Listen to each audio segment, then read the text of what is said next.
Le deuxième exercice, maintenant, propagation des ondes mécaniques. Pour étudier la propagation des ondes mécaniques à la surface de l'eau, on utilise une cuve à ondes. Le but de cette partie de l'exercice est de déterminer quelques grandeurs caractéristiques d'une onde mécanique. À l'aide d'un vibreur d'une cuve à ondes, on crée en un point S, de la surface libre de l'eau une onde progressive sinusoïdale de fréquence n est égale à 20 Hz. Cette onde se propage à t est égal à 0 à partir du point S, c'est-à-dire à partir du point S qui est la source. Donc, il y a propagation des ondes sans amortissement et sans réflexion. La figure seconde représente une coupe dans un plan vertical d'une partie de la surface de l'eau à l'instant de date T1. C'est-à-dire la figure qu'on observe maintenant, qu'on a ici, donc il donne l'aspect du milieu de propagation, c'est-à-dire la surface de l'eau à l'instant T1. Premièrement, l'onde qui se propage à la surface de l'eau est-elle transversale ou longitudinale? Donc pour comparer transversale ou longitudinale, on a dit qu'on peut comparer la direction de propagation, puisqu'on a l'aspect du milieu est de cette forme-là. Donc, on a la direction de perturbation, c'est la verticale. La direction de propagation, c'est l'horizontale. Et puisque les deux sont perpendiculaires, on dit que l'onde est transversale. Donc, l'onde est transversale. L'onde est transversale parce que la direction de propagation de l'onde,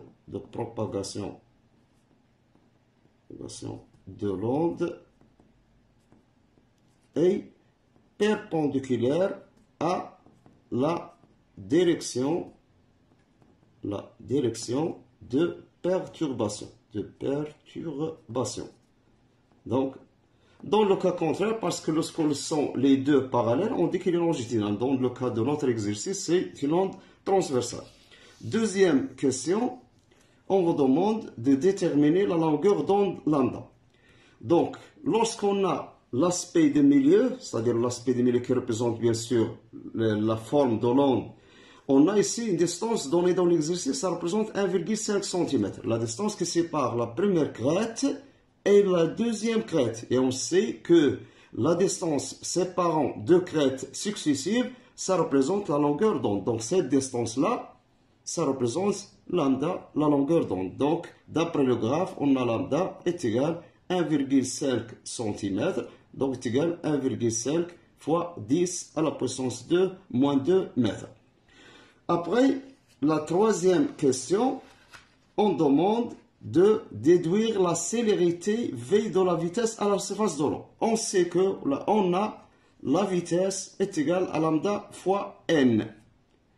Avec n, c'est 20 Hz et lambda 1,5 fois 10 moins 2. Donc, V, l'application numérique, ça donne lambda est égal à 1,5 fois 10 à la puissance moins 2 fois 20, qui représente bien sûr la valeur de la fréquence. On trouve que la valeur de la vitesse est égale à 0,3 mètres seconde moins 1. Ça, la valeur de la vitesse. La quatrième question, la dernière. Donc, on a le point M. Le point M sur la figure, bien sûr. Il est situé à une distance D est égale à Sn. Du point S est le front de l'onde à l'instant de date T1. On demande d'exprimer le retard temporel tau du mouvement du point M par rapport à S. Le retard de M par rapport à S. En fonction de quoi? De la période T de l'onde est calculée tau. Donc on sait que on a, puisqu'il s'agit d'un retard temporel entre deux points, c'est S et M, donc divisé par la vitesse. Donc l'expression du retard temporel, c'est la distance qui sépare les deux points sur la vitesse qui est égale à D sur V. Puisqu'on vous demande d'exprimer le temps en fonction de T, donc on va voir l'expression de D. Revenons maintenant à la figure. Donc D, c'est la distance qui sépare S et M. Donc, du point S, on va voir combien de lambda existe dans Sm. Donc, de Sm en ce point-là, on a lambda, la longueur d'onde. Et de ce point à M, où il y a une deuxième longueur d'onde, donc la distance Sm est égale à 2 fois lambda. Donc, on a, avec, bien sûr ici, avec D est égal à 2 fois lambda, et V est égal à lambda fois N est égal à lambda sur T.